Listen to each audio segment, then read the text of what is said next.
Nakabili na kami ng fryer na gagamitin namin para sa aming small business. Hello guys! So, ito na. Ito na yung napili namin na fryer na gagamitin namin para sa aming small business. Kasi nag-decide kami na mag-add ng ibang product naman para sa aming small business.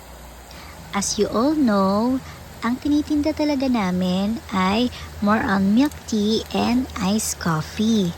Meron man kaming mga snacks, usually ito lang yung mga siopaw and siomai. Kaya this time, nag-decide kami na mag-add naman kami ng ibang product.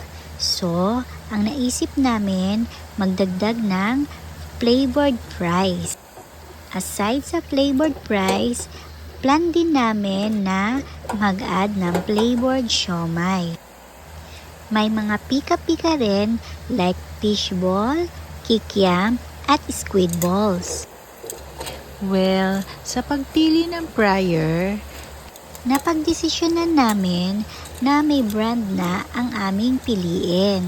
Kasi at least merong warranty yung mga ganitong fryer. Aside naman sa warranty, maganda rin yung pagkakaluto ng fries kapag ito yung gamit namin. Kitang-kita naman kung gaano siya ka-crunchy and crispy. Kita nyo na guys, hindi talaga kami binigo ng fryer na to. Kitang-kita naman kung gaano kaganda ang naging outcome ng aming flavored fries. Kaya for us, ito na yung the best fryer na nabili namin dito sa TikTok shop.